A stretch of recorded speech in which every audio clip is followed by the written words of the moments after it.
Kamusta? Ako nga pala si GH Tech at sa video na ito gagawa tayo ng 5500 GT Super Tipid Build.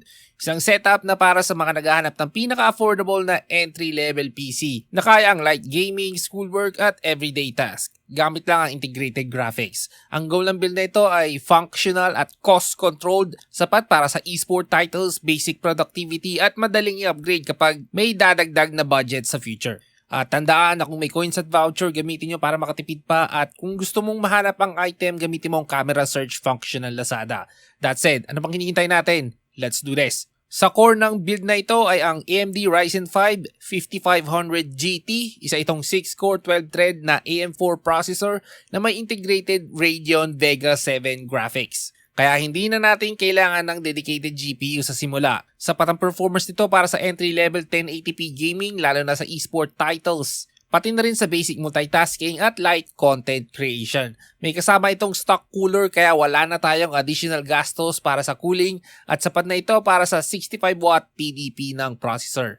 Ang motherboard na ating gagamitin ay ang Asus Prime A520MK.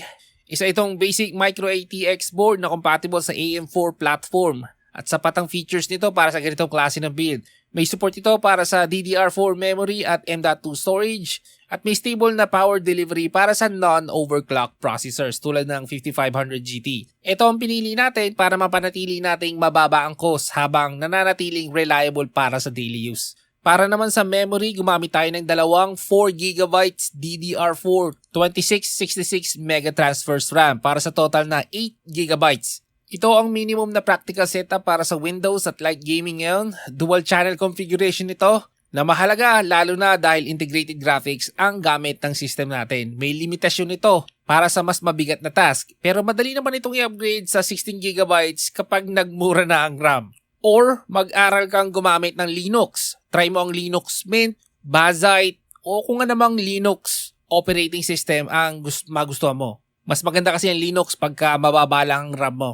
So, ngayon, wala tayong dedicated graphics. Ulitin ko lang sa build na ito, umaasa tayo sa integrated graphics ng Ryzen 5 5500 GT. Sapat na ito para sa esport games at basic gaming scenarios. Ito ang isa sa mga dahilan kung bakit mababa ang total cost ng system natin at mas matipid sa power consumption. Para sa storage naman, gumamit tayo ng 120GB Hikvision SSD. Sapat ito para sa operating system at basic applications. Hindi ito ideal para sa maraming games o files, pero pwede itong panimula. At madali namang magdagdag na mas malaking SSD or hard disk sa future. Ikaw na bahala doon. Ang case na ginamit natin ay ang InPlay OpenView V300 na may tempered glass side panel. Isa itong budget case na sapat ang space para sa mga basic components ng build. Simple lang ang airflow nito pero okay na para sa low power system tulad ng ating build. Sa power supply naman gumamit tayo ng Acer Modular 550W PSU.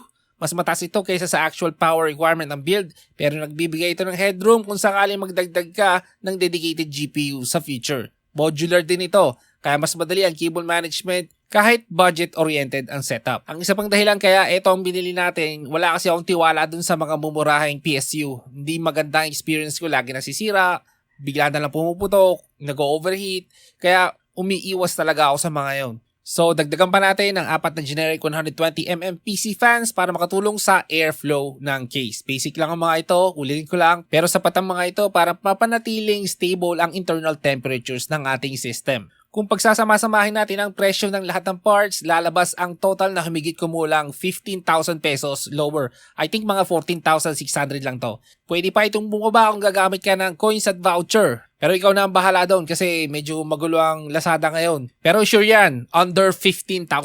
At kung may mga tanong kayo tungkol sa build na ito, i-comment lang sa baba. Maraming salamat sa panonood. Ako ulit si GH Tech.